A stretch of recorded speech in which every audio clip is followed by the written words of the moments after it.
Have you ever wondered which Bitcoin ETF is the best? After all, there are so many of them out there these days, it can be hard to sift through all the noise, especially when each one has its own unique set of pros and cons that go alongside it.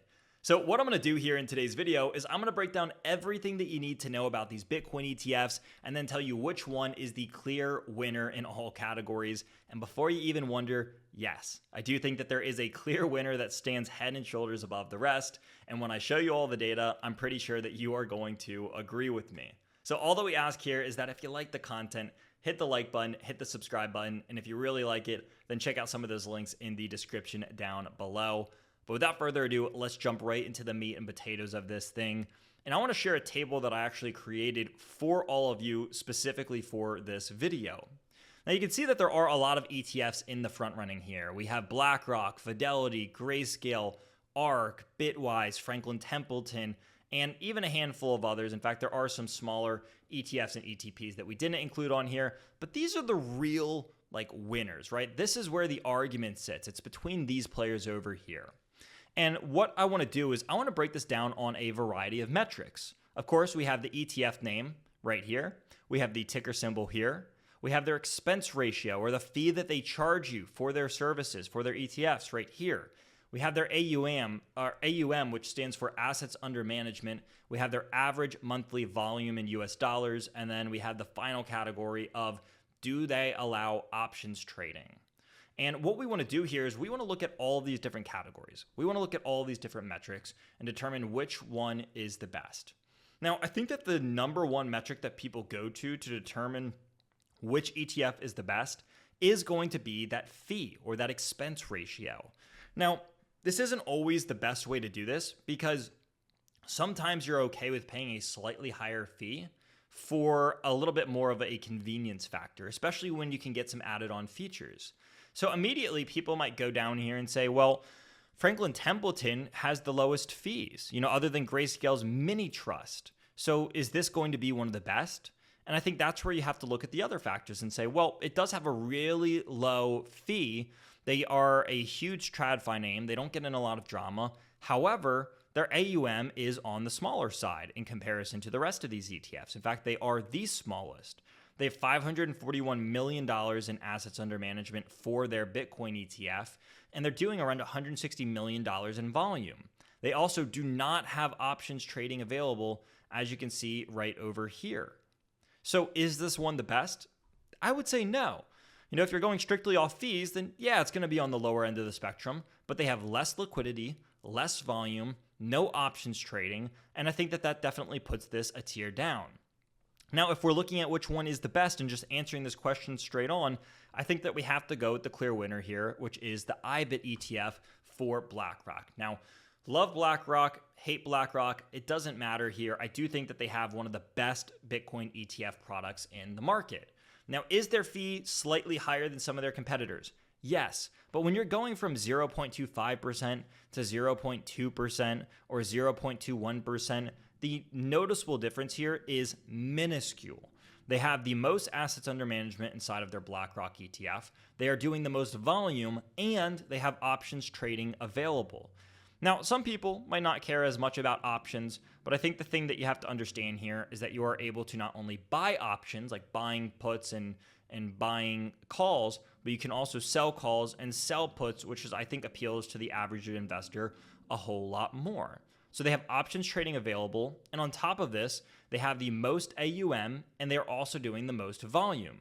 This means that their ETF is by far the most liquid. So when you're trying to place trades, whether it be a very still kind of sideways day or an extremely volatile day, you do not have to worry about liquidity, and I think that that is one of the best factors to look at here.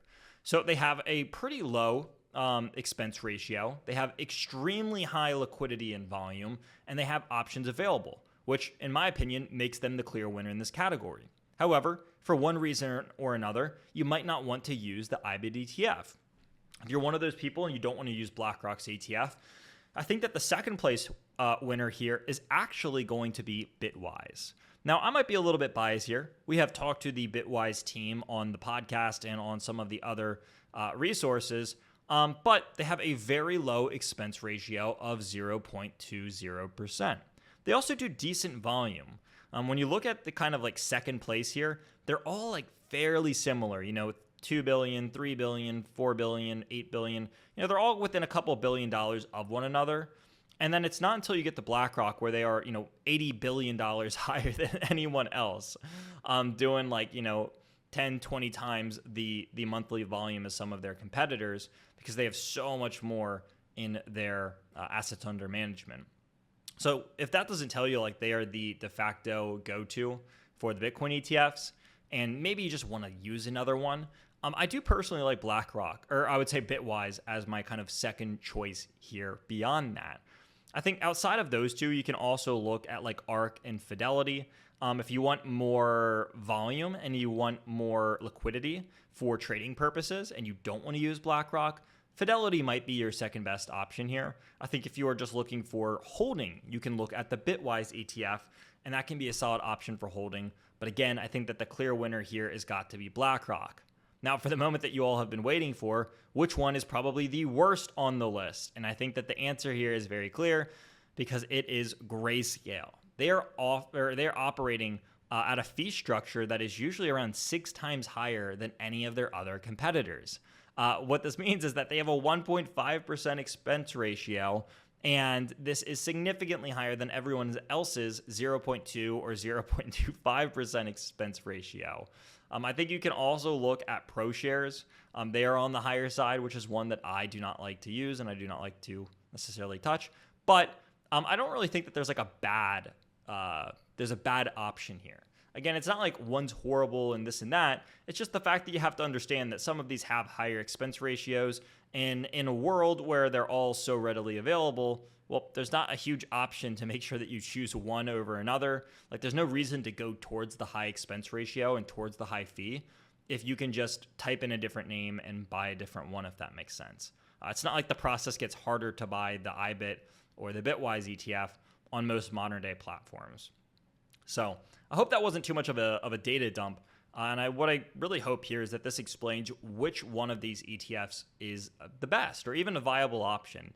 So I think when looking at this, I'd say the viable options are certainly the IBIT ETF in first place for BlackRock. I think other honorable mentions and decent picks beyond that can be things like the Bitwise ETF, the ARK ETF, the Fidelity ETF, and you have a couple of other options in here that kind of fall in place afterwards, which are all still good, right? Again, there's not a bad option inside of this list. But I think that there is a little bit of a hierarchy just off of the volume and liquidity that they offer on top of the expense ratio and fees and seeing if options are actually available. Now, for certain listeners out there, you're going to care more about certain things than others. So there is a little bit of individuality here where you can determine which one is the best for you. But I do think that there are ones that stand head and shoulders above the rest. So thank you all for watching this video. If you want to stick around, we have lots of other content coming your way. And we're constantly putting it out every single week for free. So again, thank you all for watching, and we'll see all of you at the same time, same place next week.